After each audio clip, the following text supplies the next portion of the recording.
Shalom adik-adik, bertemu lagi dengan aku, Kakak Santi, di ibadah online Sekolah Minggu GKPI Satria Grogol. Bagaimana hari ini bersuka cita untuk mengikuti ibadah online? Sebelum kita mulai ibadah kita akan menyanyikan sebuah lagu.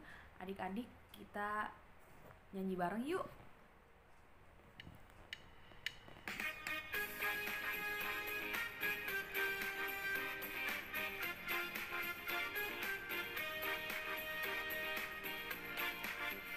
Mana-mana Tuhan panggil, mana-mana Tuhan panggil, mana-mana Tuhan panggil untuk kerja di ladangnya Tuhan. Kerja, saya kerja di ladangnya Tuhan. Saya kerja di ladangnya Tuhan.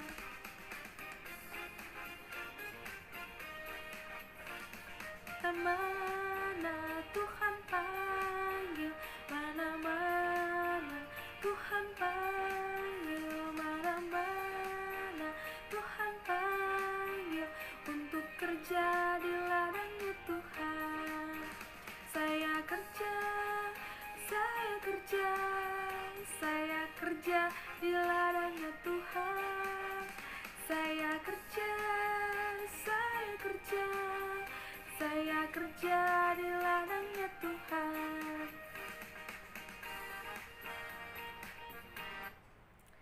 Iya adik-adik, hari ini kita akan memulai firman Tuhan. Sebelumnya kita akan bersatu di dalam doa. Mari kita berdoa. Tuhan Yesus, kami mengucap syukur untuk kesempatan yang kembali Tuhan berikan kepada kami. Hari ini kami akan mendengarkan firman Tuhan lewat ibadah online Sekolah Minggu GKPI Satria. Biar kiranya Tuhan yang boleh persiapkan setiap hati kami, biar kami bisa mendengarkan dengan baik ya Tuhan. Kami bisa mengerti setiap firman yang akan kami dengar, sehingga kami bisa melakukannya di dalam kehidupan kami sehari-hari. Bantu kami ya Tuhan, di dalam nama-Mu kami sudah berdoa dan mengucap syukur. Amin.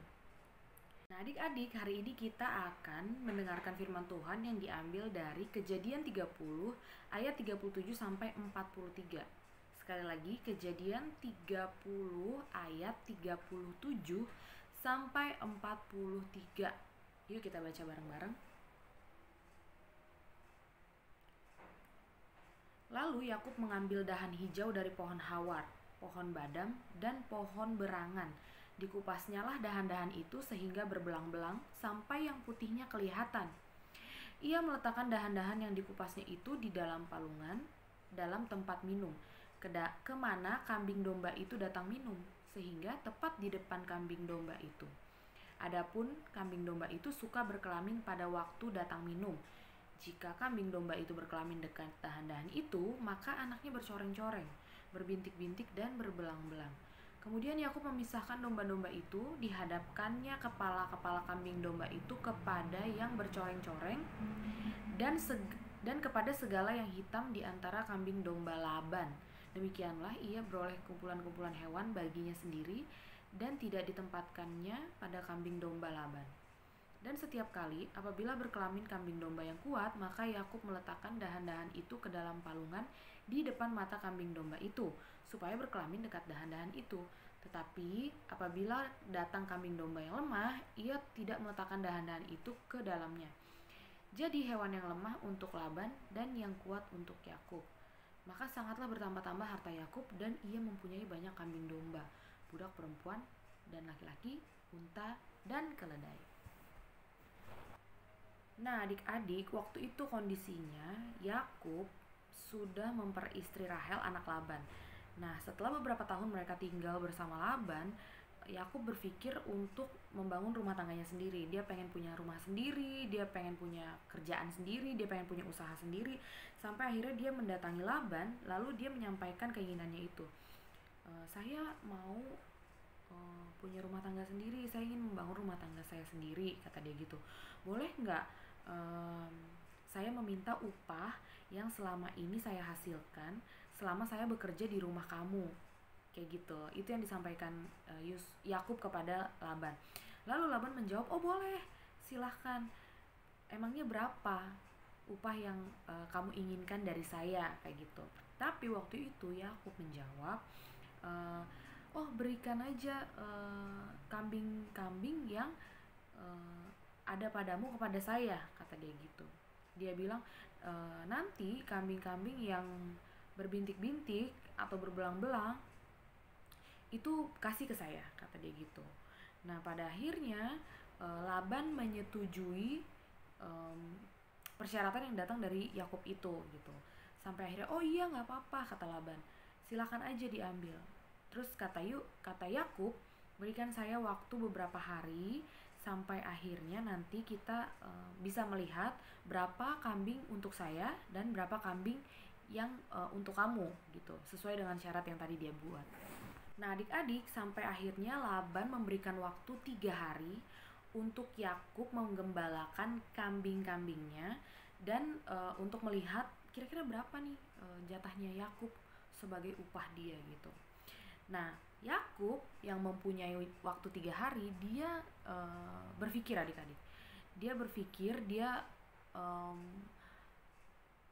mencari cara bagaimana dia bisa mendapatkan kambing-kambing jatahnya dia sebagai upahnya dia, supaya jumlahnya bisa berkali-kali lipat gitu. Jangan cuma satu, jangan cuma dua gitu lah. Sampai akhirnya dia mengusahakan. Di firman yang tadi kita baca itu ditulis dia mengambil dahan dari daun atau pohon, beberapa pohon gitu, lalu dia taruh di depan tempat minumnya, di depan kandang-kandang kambing itu. Nah ketika kambing-kambing itu nanti memperanakan anak-anaknya, nah nanti anak-anaknya akan mempunyai bintik dan mempunyai belang, yang adalah itu upahnya si Yakub gitu. Kalau kambingnya hitam, berbintik dan berbelang, itu adalah upahnya si Yakub.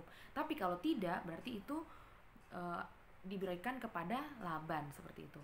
Nah sampai akhirnya selama beberapa hari Yakub mengusahakan itu, melakukan itu, dan banyak anak-anak kambing yang lahir hitam, berbintik dan berbelang.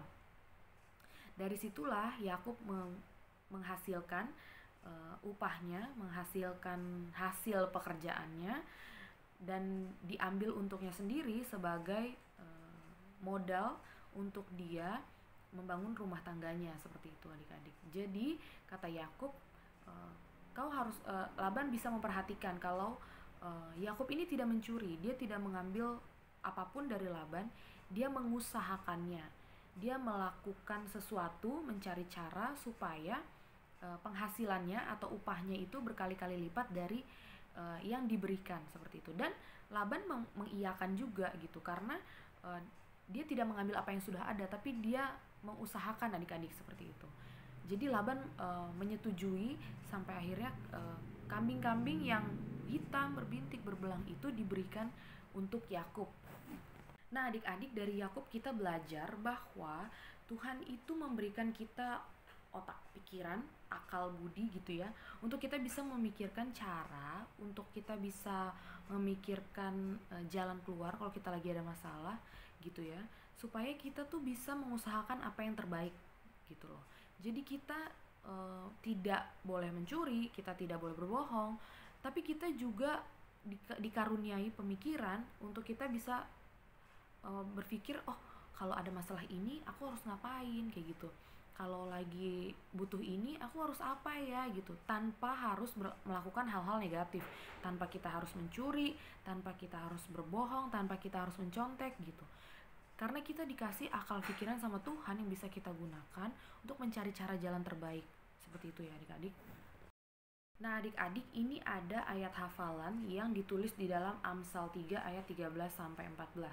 Begini bunyinya, berbahagialah orang yang mendapat hikmat, orang yang memperoleh kepandaian, karena keuntungannya melebihi keuntungan perak dan hasilnya melebihi emas. Tuh adik-adik, kalau kita pandai, kita bijaksana, pasti semua tuh ada jalan keluarnya. Kita dikasih akal pikiran yang baik sama Tuhan, kita dikasih otak yang pintar dan cerdas, itu semua bisa dipakai untuk melakukan hal-hal baik, untuk menemukan cara-cara yang baik untuk menyelesaikan masalah kita gitu. Kalau adik-adik misalnya nggak menemukan gitu apa ya jalan keluarnya, adik-adik masih punya orang tua, adik-adik masih punya kakak, atau guru, adik-adik bisa tanya itu, supaya adik-adik juga jalan keluarnya bukan jalan keluar yang salah, seperti itu ya adik-adik. Makanya adik-adik kita tuh tidak diperbolehkan untuk mencontek. Misalnya adik-adik tuh mengalami kesulitan dalam belajar misalnya. Kalau diajarin mama nggak nggak nyambung gitu misalnya ya. Terus adik-adik berasa tapi aku butuh diajarin, tapi sama mama nggak ada waktu gitu. Adik-adik bisa sampaikan sama mamahnya atau sama orang tuanya kalau aku mau dong les gitu, aku mau dong dipanggil guru ke rumah, seperti itu. Jadi kita menemukan cara-cara yang baik adik-adik gitu. Kalau misalnya adik-adik nggak mampu belajar sendiri, jalan keluarnya bukan nyontek gitu. Misalnya adik-adik juga menginginkan sesuatu, lalu adik-adik merasa kok mama nggak ngasih aku boneka baru gitu ya. Nah, caranya adalah dengan menyampaikan kepada mama gitu. Misalnya mama bilang tapi mama belum punya uang, adik-adik bisa menabung, adik-adik bisa mengumpulkan sisa-sisa uang jajan untuk dibelikan boneka baru kayak gitu. Tidak dengan cara merengek atau menangis atau bikin mama marah, mintanya maksa gitu ya, nggak kayak gitu. Jadi kita juga harus menemukan cara yang baik untuk menyampaikan, lalu nanti kita bisa dapat jalan keluarnya dari situ. Nah, sekian firman Tuhan kita hari ini. Kiranya firman Tuhan ini bisa memberkati kita semua, bisa mengingatkan kita untuk menggunakan kepandaian dan kecerdasan kita yang datangnya dari Tuhan itu untuk melakukan hal-hal yang baik gitu ya. Ingat, cara yang baik akan menghasilkan sesuatu yang baik gitu. Cara menghasilkan hasil yang baik. Oke? Kita mengakhiri ibadah kita hari ini. Kita akan tutup ibadahnya di dalam doa. Mari kita bersatu di dalam doa. Tuhan Yesus, terima kasih hari ini kami sudah mendengarkan firman tentang Yakub yang bekerja dengan bijaksana. Biar Tuhan yang boleh tuntun kami juga sebagai anak-anak-Mu. Kami bisa menjadi anak-anak yang cerdas ya Tuhan, yang mampu memilih jalan yang baik, cara yang bijaksana untuk kami bisa melakukan segala sesuatu di dalam kehidupan kami. Bantu kami di dalam sekolah kami ya Tuhan, di dalam kehidupan kami di rumah, supaya kami bisa mencerminkan anak-anak yang menyenangkan hati Tuhan. Di dalam nama-Mu kami sudah berdoa dan mengucap syukur. Amin. Sampai ketemu lagi minggu depan. Bye-bye.